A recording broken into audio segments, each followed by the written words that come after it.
Hello everyone, today we're going to be analyzing the Gibbs Free Energy function with respect to equilibrium by using a tiny bit of calculus. And I know calculus sounds scary, but really today we're just going to be looking at some qualitative stuff, okay? And really, when you look at the functions and when you look at it in a qualitative manner, it kind of seems like common sense, okay? And the function we're going to be, the theorem we're going to be using today is the mean value theorem, okay? Mean value theorem.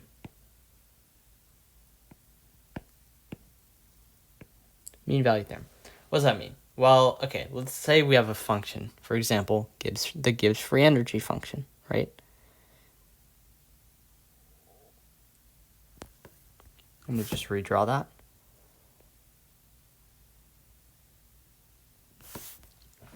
So, bounds of this function, we're going to have the standard Gibbs free energy of the reactants and the standard Gibbs free energy of our products, okay? That's what those end kind of lines represent. So now we're going to say, okay, we have that function. Is it continuous on the closed interval? The closed interval here is the reaction extent. So the bounds of the reaction extent, there's, I think, three ways you can think of it. Way one is the way I have it written out. 0% products to 100% products, right? You're going to start with nothing and end with your products. You could also go the other way. You could say you start with all your reactants, 100% reactants, go to 0% reactants. The last way you can look at it is by saying you start with all reactants and end with all products, right? Really, it just depends on what makes most sense to you. It doesn't really matter what you use, but I'm going to use products to products here. So, mean value theorem, we're continuous in the closed interval. There's no gaps, right? Is it differentiable on the open interval, not including those end points? Yes, it is. So therefore, we can say, okay, if we connect this secant line right here, let me just draw that out real quick. If we draw the secant line right here, this secant line is going to be parallel to a tangent line right here, okay? And I'm going to tell you today that this slope of this line, of this secant line, but also the tangent line, because the slopes are the same, is going to be equivalent to delta G naught. Okay, how do I know that? Well, let's say if we don't look at the slope, how would you calculate it? Well, you would probably look at the G naught of the products minus the G naught of the reactants, okay? So you would say that delta G naught equals the G naught of the products minus G naught of the reactants, okay? Now, you could also, for the slope, you could say, okay, well, what if we view this as our change in y, and we view the reaction extent as our change in x, right? Now, let's do our equation, right? You could say, okay, the G naught of the products minus the G naught of the reactants. And all that is divided by the change in x. Well, if you start at 100% products and end at 0% products, or I guess you end and start, but really the order doesn't matter as long as you do it the same way for the numerator and denominator. Basically, you do 1 minus 0, right? That's what you end up with. So really, this is equal to the G naught of the products minus the G naught of the reactants. So when you look at what's actually there, see that the slope, the equation for the slope of that secant line and therefore the tangent line is actually equal to delta G naught.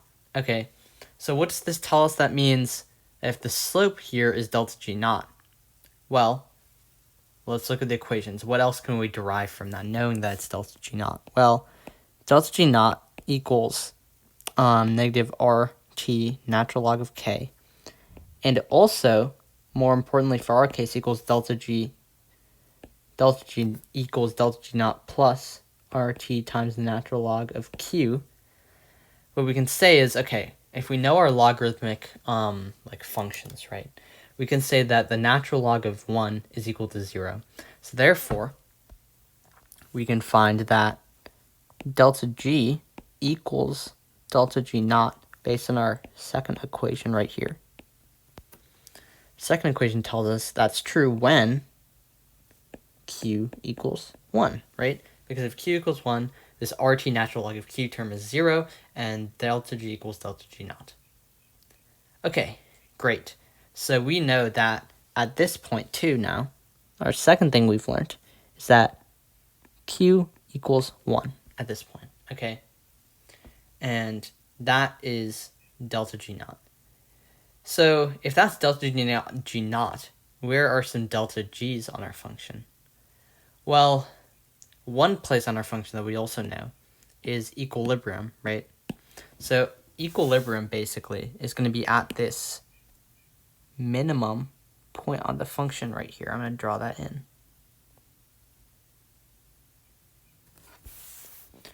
So at our minimum, we are at equilibrium.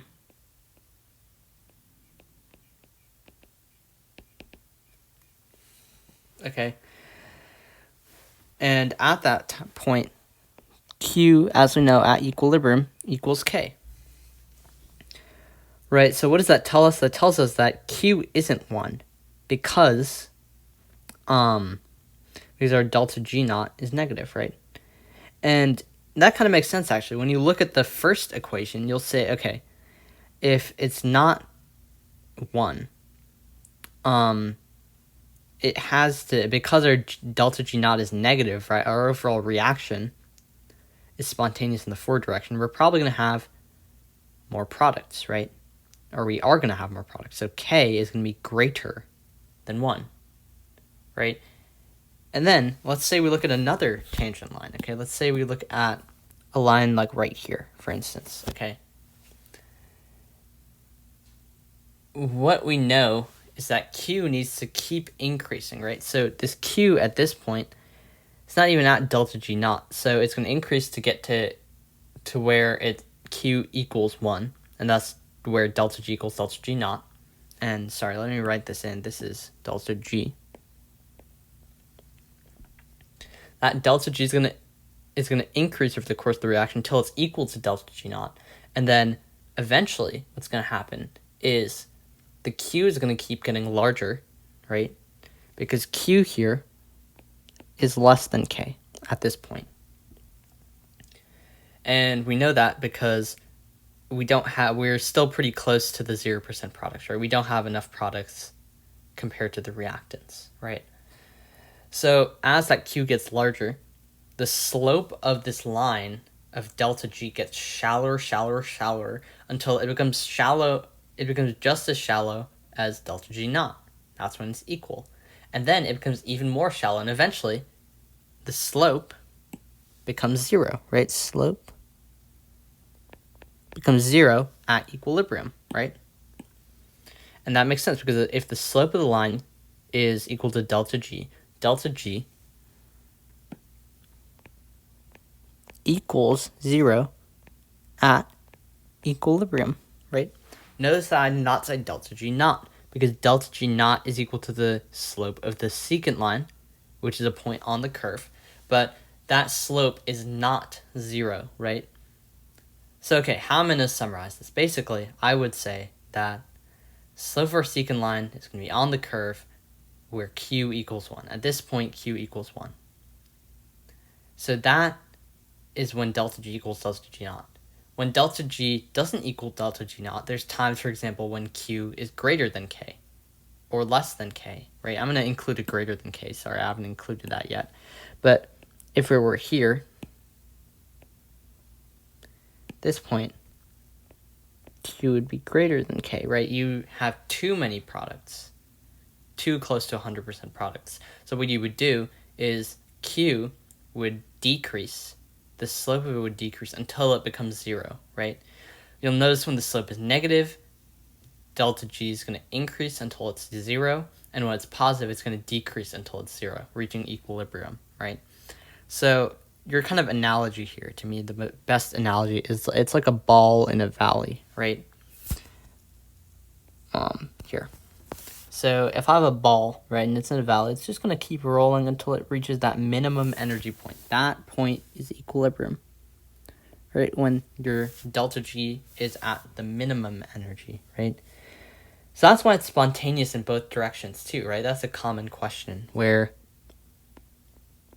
sorry, let me better show this.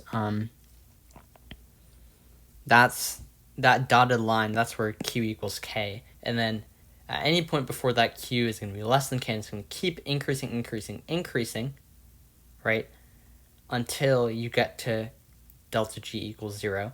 And any point past that point, past this dotted line, Q is going to keep increasing because your delta G slope is going to keep increasing. So, and you're getting closer to the products, right?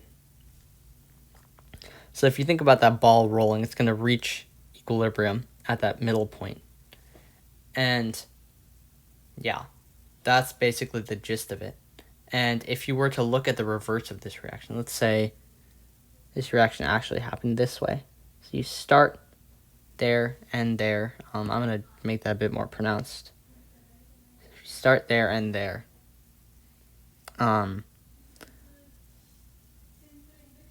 If you start here, if this is our equilibrium as well, if this is our reverse, let's say reaction, well, what this can tell us is that in the reverse direction, let's say for this reaction, A goes to B. This reaction, let's say B goes to A, right? So the curve is just inverted. I mean, I drew it poorly, but just pretend it's inverted. In this direction, actually, now the delta G would be negative, right? Now,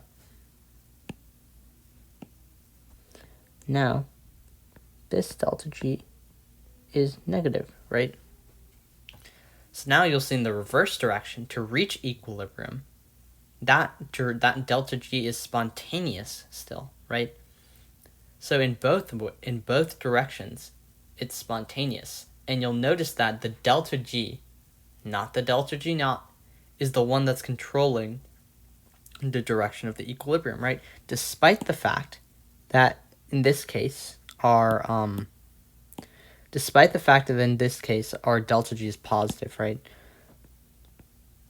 Or our delta G naught is positive. Despite the fact that it's positive in this case, our delta G is negative, and that's what's controlling the direction to equilibrium in both the forward reaction and the reverse reaction, okay? So I'm emphasizing the difference between delta G and delta G naught here, but there are times where they're actually the same, right? For example, when Q equals 1. So let's cover a case where Q does equal 1. In our current equilibrium here for the forward reaction, K is greater than 1. So Q also has compensate for that. It's going to increase over the course of the reaction. If you start at assuming you start at only products, right? If you start only reactants, Q would decrease to get to K. It's the opposite in the reverse reaction, right? And if you look at this third case, we're going to say, okay, maybe, what if? Sorry, that was extremely poorly drawn. But what if we have something like this, right? Where your secant line here is just straight. So therefore your tangent line is also straight.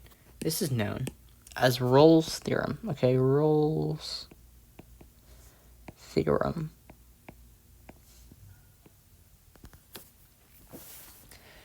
And this is basically your case where, okay, your equilibrium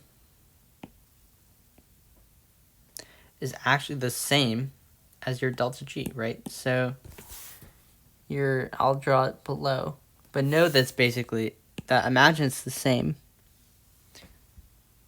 Your delta G equals your delta G naught, which equals 0, right? Notice that at equilibrium, your delta G equals 0.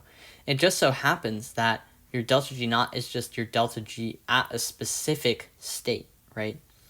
Your delta G naught is just your delta G when that your delta G equals the slope of that secant line, right? It just so happens that the slope of your secant line here is 0.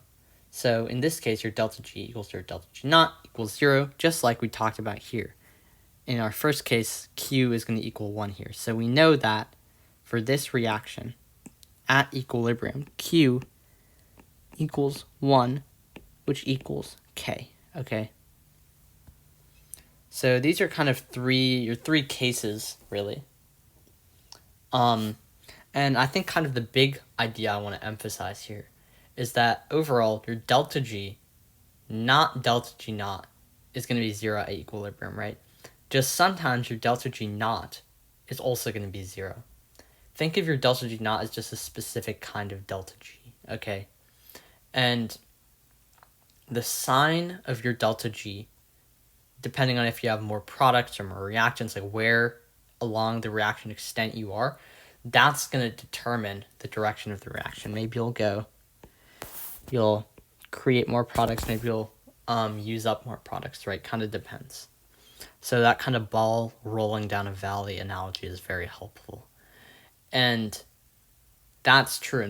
All this is true in most cases, except when Q equals 1. And when Q equals 1, if at equilibrium K equals 1, that means that your reactants and your products are in equal ratios, and therefore your delta G naught will equal 0 at equilibrium. But that's because your delta G naught is going to equal delta G, okay? So this is kind of your summary of all that. I hope this was helpful. I hope it helped clear up some ideas or misconceptions about delta G naught. Really, as long as you get this is the big idea, right? Where you have to think of delta G naught as your difference between the products and the reactants, right? That secant line. But delta G is anywhere else along the curve, including at equilibrium, right? It just so happens that sometimes at equilibrium, your delta G naught and your delta G are equal. But that's not true in all cases. And in fact, in the majority of cases, your delta G is not going to equal your delta G naught at equilibrium.